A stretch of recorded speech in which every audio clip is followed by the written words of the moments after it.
പ്രിയപ്പെട്ട പ്രേക്ഷകരെ, നമ്മുടെ ഈ കേരള സർവകലാശാലയിലെ ഭരണ പ്രതിസന്ധി അത് ആരംഭിച്ചിട്ട് 1-2 മാസമാവുകയാണ്. പക്ഷേ ഇപ്പോഴും അതിന് പൂർണ്ണമായും ഒരു പരിഹാരം ഉണ്ടായിട്ടില്ല എന്നുള്ളതാണ് സത്യം. ഇത് പരിഹാരം ഉണ്ടാകണമെങ്കിൽ അധികാരപ്പെട്ടവർ തന്നെ അതിലൊരു അയവ് വരുത്തണമല്ലോ അവരുടെ നിലപാടുകളിൽ.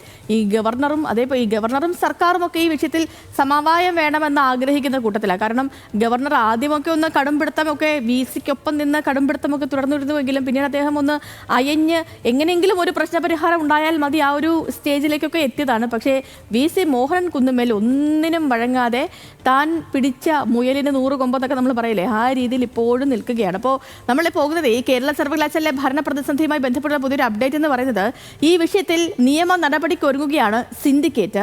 വൈസ് ചാൻസലർ മോഹനൻ കുന്നുമലിനെതിരെ ഹൈക്കോടതിയെ സമീപിക്കാനാണ് നിലവിൽ സിൻഡിക്കേറ്റിന്റെ തീരുമാനം. 2 മാസത്തിലൊരിക്കൽ സിൻഡിക്കേറ്റ് യോഗം വിളിക്കണം എന്ന ചട്ടമുണ്ട്. അപ്പോൾ ഈ ചട്ടങ്ങളൊന്നും VC പാലിച്ചില്ലെന്നും ഇതെല്ലാം കോടതി ലക്ഷ്യമാണെന്നും ചൂണ്ടിക്കാട്ടിയാകും സിൻഡിക്കേറ്റ് ഹർജി നൽകുക. ഹാൻസ് ജോൺ ഉണ്ട് കൂടുതൽ വിവരങ്ങളുമായി നമുക്കൊപ്പം തിരുവനന്തപുരത്ത് നിന്ന്. ഹാൻസ്, ഗുഡ് മോർണിംഗ്. ഈ കേരള സർവകലാശാലയിലെ ഭരണ പ്രതിസന്ധിക്ക് എങ്ങനെയാണെങ്കിലും ഒരു പരിഹാരം കണ്ടേ മതിയാവുകയുള്ളൂ. സിൻഡിക്കേറ്റിന്റെ നിലവിലെ നീക്കങ്ങൾ എങ്ങനെയൊക്കെയാണ്? എപ്പോഴാണ് ഹർജി നൽകാനുള്ള തീരുമാനം? എന്തൊക്കെ കാര്യങ്ങളാകും പ്രധാനമായും ഉന്നയിക്കപ്പെടുക? Good morning. Sethu, good morning. Kerala സർവകലാശാലയെ സംബന്ധിച്ചിടത്തോളം 2 മാസത്തിലൊരിക്കൽ അല്ലെങ്കിൽ 60 ദിവസത്തിലൊരിക്കൽ സിൻഡിക്കേറ്റ് യോഗം വിളിച്ചു ചേർക്കണം. പക്ഷേ നിലവിലെ സാഹചര്യത്തിൽ ഇതുവരെയും സിൻഡിക്കേറ്റ് യോഗം വിളിച്ചു ചേർക്കാൻ വൈസ് ചാൻസലറായിട്ടുള്ള മോഹനൻ കുന്നുമേൽ തയ്യാറായിട്ടില്ല. നിരവധി തവണ സിൻഡിക്കേറ്റ് യോഗം, ഈ രജിസ്ട്രാറുടെ സസ്പെൻഷൻ നടപടി ചർച്ച ചെയ്യുന്നതിന് സിൻഡിക്കേറ്റ് യോഗം വിളിച്ചു ചേർക്കണമെന്ന് ഇടത് സിൻഡിക്കേറ്റ് അംഗങ്ങളും ഒപ്പം ഉന്നത വിദ്യാഭ്യാസ മന്ത്രി നേരിട്ടും വൈസ് ചാൻസലറോട് ആവശ്യപ്പെട്ടിരുന്നു. പക്ഷേ അതിൽ ഒരു അനുകൂല നിലപാടെടുക്കാൻ വൈസ് ചാൻസലറായിട്ടുള്ള മോഹനൻ കുന്നുമേൽ ഇതുവരെയും തയ്യാറായിട്ടില്ല.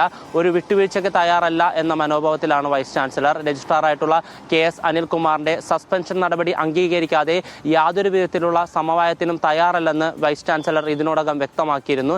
ഈ ഒരു സാഹചര്യത്തിൽ തന്നെയാണ് ഇപ്പോൾ ഇടത് സിൻഡിക്കേറ്റ് അംഗങ്ങൾ ഹൈക്കോടതിയെ സമീപിക്കാൻ ഒരുങ്ങുന്നത്. സിൻഡിക്കേറ്റ് അംഗങ്ങൾ പറയുന്നതനുസരിച്ച് അവസാനമായി സാധാരണ സിൻഡിക്കേറ്റ് യോഗം ചേർന്നത് മെയ് 27-നാണ്. അതുകൊണ്ട് തന്നെ 2 മാസം കഴിഞ്ഞിരിക്കുന്നു. ഈ വരുന്ന ജൂലൈ 26-ന് ഉള്ളിൽ സിൻഡിക്കേറ്റ് യോഗം വിളിച്ചു ചേർക്കണമായിരുന്നു. പക്ഷേ അത് വൈസ് ചാൻസലറുടെ ഭാഗത്തു നിന്നുണ്ടായില്ല. അതുകൊണ്ട് തന്നെ ഇനി നിയമ പോരാട്ടത്തിലേക്ക് കടക്കാം എന്ന് തന്നെയാണ് സിൻഡിക്കേറ്റ് തീരുമാനിച്ചിരിക്കുന്നത്. ഇതിന്റെ ഭാഗമായി വൈസ് ചാൻസലർക്കെതിരെ ഹൈക്കോടതിയെ സമീപിക്കും. ഹൈക്കോടതിയിൽ സിൻഡിക്കേറ്റ് യോഗം വിളിച്ചു ചേർക്കാത്ത വൈസ് ചാൻസലറുടെ നടപടിയെ ചോദ്യം ചെയ്യും. കൂടാതെ 2 മാസത്തിലൊരിക്കൽ സിൻഡിക്കേറ്റ് യോഗം വിളിച്ചു ചേർക്കണമെന്ന ചട്ടം VC പാലിച്ചില്ല എന്ന് ഹൈക്കോടതിയെ അറിയിക്കും. അതിനോടൊപ്പം തന്നെ മുൻകാലങ്ങളിൽ ഹൈക്കോടതി വിധി ഉണ്ടായിരുന്നു, 2 മാസത്തിലൊരിക്കൽ നിർബന്ധമായും സിൻഡിക്കേറ്റ് യോഗം വിളിച്ചു ചേർക്കണമെന്ന്. ഈ ഉത്തരവ് പാലിച്ചില്ല. ഇത് കോടതി അലക്ഷ്യമാണെന്നും സിൻഡിക്കേറ്റ് അംഗങ്ങൾ ഹൈക്കോടതിയെ അറിയിക്കാനാണ് നിലവിലെ തീരുമാനം. പക്ഷേ അതേസമയം വൈസ് ചാൻസലറുമായി ബന്ധപ്പെട്ട വൃത്തങ്ങൾ നമുക്ക് നൽകുന്ന വിവരമനുസരിച്ച് ജൂൺ 11-ന് ഒരു സിൻഡിക്കേറ്റ് യോഗം വിളിച്ചു ചേർത്തിരുന്നു. അത് ഒരു സാധാരണ സിൻഡിക്കേറ്റ് യോഗമാണ്. ഒരു അടിയന്തര സ്വഭാവമുള്ളതോ അല്ലെങ്കിൽ പ്രത്യേക ഒരു സിൻഡിക്കേറ്റ് യോഗമായിരുന്നില്ല ജൂൺ 11-ന് ചേർന്നത്. അതുകൊണ്ട് തന്നെ ഓഗസ്റ്റ് 2-ാം വാരത്തിനുള്ളിൽ സിൻഡിക്കേറ്റ് യോഗം ചേർന്നാൽ മതി എന്നുള്ള നിലപാടിലാണ് വൈസ് ചാൻസലർ ഉറച്ചു നിൽക്കുന്നത്.